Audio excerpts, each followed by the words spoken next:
All right, so this is on chapter 2.5 to 2.6 on free fall. Now, free fall is basically just like regular motion where a car is driving forward. And this is basically a way to look at motion vertically. Now, objects will fall because there is gravity.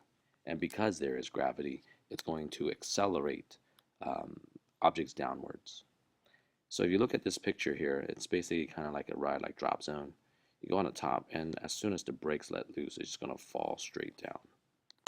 And as this falls straight down, it's falling because there is gravity. So what gravity does is that it exerts a force on the object, right? Force. Now, what forces does is it causes a change in the object's acceleration.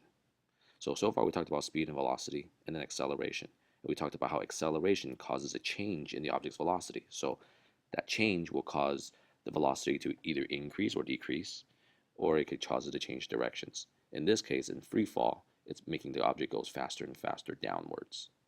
So which means that this object now has a negative acceleration, and it causes the velocity to also become negative. So I'll be working more on this week to get you a better idea. So acceleration could be positive, it could also be negative. Velocity could be positive or negative, whereas speed cannot be negative at all, it can only be positive. So we'll talk more about that. Now, acceleration that's negative because it's accelerating the object downwards. Velocity is negative because it's also moving downwards, but the velocity is also increasing in a negative direction, so it's going faster and faster downwards.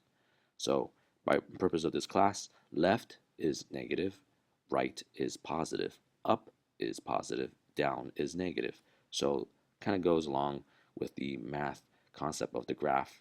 So then you have the positive and negative directions. So the signs in science, when we're dealing with a vector quantity, it has to do with its direction.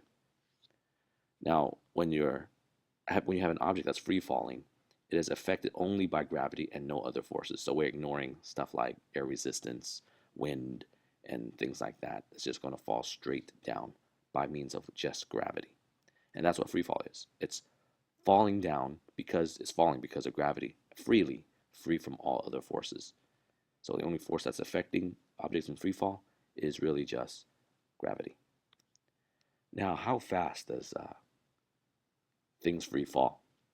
Now, on Earth, objects will fall with a constant acceleration. That means this acceleration rate of change does not change. It stays constant. Because we're assuming no air resistance, so the acceleration due to gravity is negative 9.80 meters per second squared. Whereas the acceleration is equal to, it's basically a, the symbol for acceleration is a. Acceleration due to gravity has a special symbol because it's a very specific kind of acceleration due to gravity. We have a different symbol for it, which is lowercase g. So the picture over here, Newton basically discovered that, oh wow, there is a thing called gravity and it accelerates downwards, and it's going to cause the apple to fall down on his head. So now, suppose that a rock is falling down off of a tall building. So as soon as the rock was released from your hand, what do you think its initial velocity is the moment it left your hand? How fast was it moving downwards? Number two, what is the acceleration of the rock the moment it left your hand? Like as soon as you let go, what acceleration does the rock experience? Number three, what is the acceleration of the rock the moment just before hitting the ground? Okay.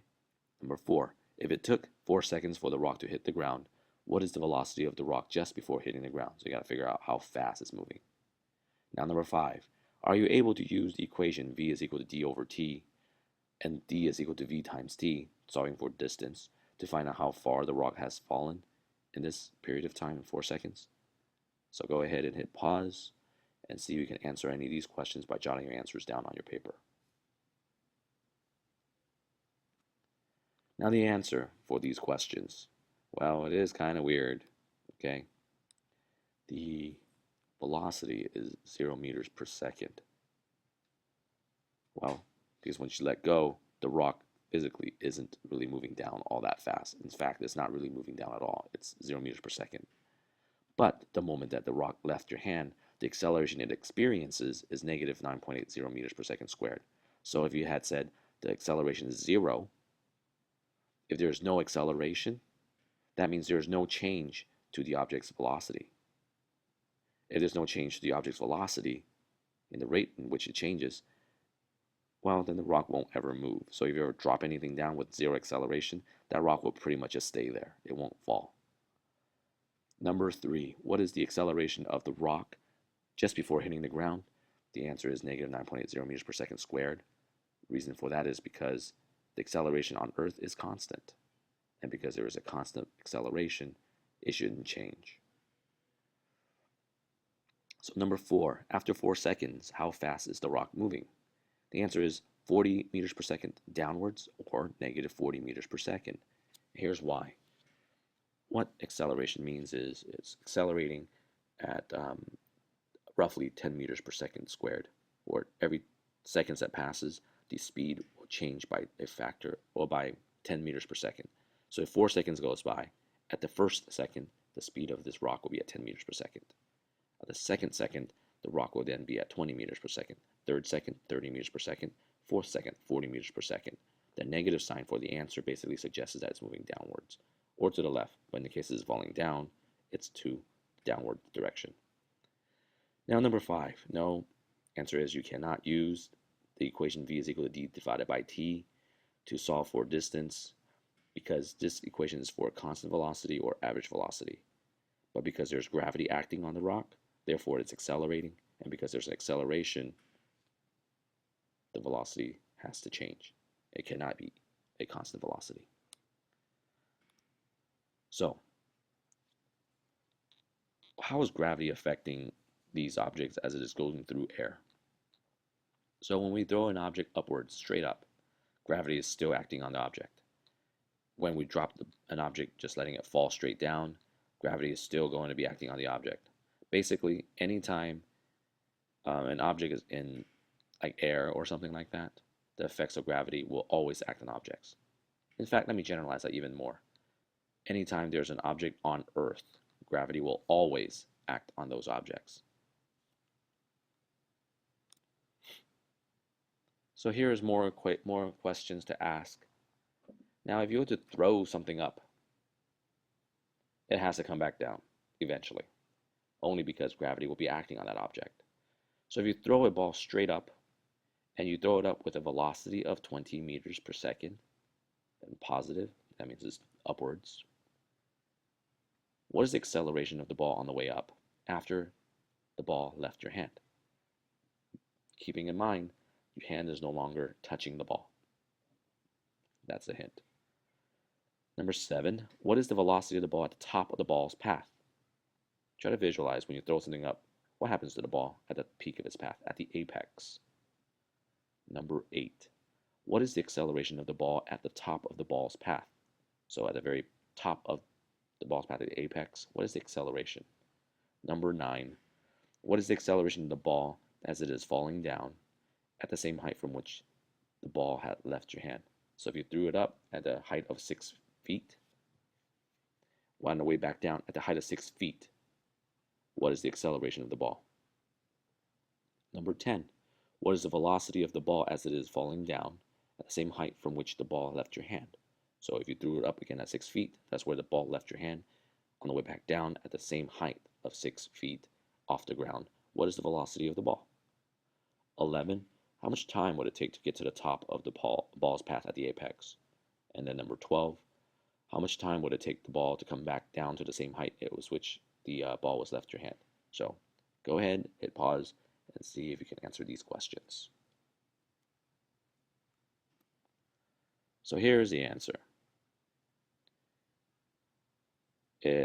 Well, it's kind of weird because you're looking at the answers and saying, why are a lot of the answers the same?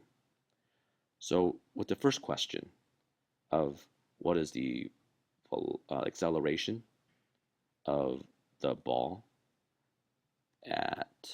on the way up after it left your hand? Well, it's negative 9.80 meters per second squared, because as soon as the ball left your hand, there are no other forces except for gravity acting on the ball. Therefore, the only acceleration that's possible is acceleration due to gravity. And you might notice this, when you throw a ball up, straight up, it's going to be affected by gravity. So therefore, it's going to slow down. It's going to go slower and slower and slower until it gets to the very peak, which is the apex. So what is the velocity at the peak of the ball's path? The answer would be 0 meters per second, because it pauses, it stops for a moment, it changes directions. And because it stops and pauses for a moment and changes direction, the velocity must be 0. It has to stop before you can change a direction. And once that direction has changed, it's going to continue to fall back down. So the acceleration at the apex has to be negative 9.80 meters per second squared. Because if you have answered 0 meters per second squared, what happens then is that, well, there is no acceleration due to gravity on that ball. Therefore, there is no change in the object's velocity. If there's no change in the object's velocity, and the velocity was 0, it can't change, and so it will remain at 0. And what 0 velocity means? It's not moving. So yes, it does pause for a moment. It stops before changing directions, but it will move downwards. It will accelerate downwards. So wherever the ball is in the air, the acceleration will always be constant. It will always be a negative 9.80 meters per second squared. So it doesn't matter where the ball is. Just as soon as you left your hand, halfway up, all the way up to the top, partway down, all the way down just before hitting the ground or to the same height of your hand, the acceleration will always be negative 9.80 meters per second squared. Now, after 2 seconds,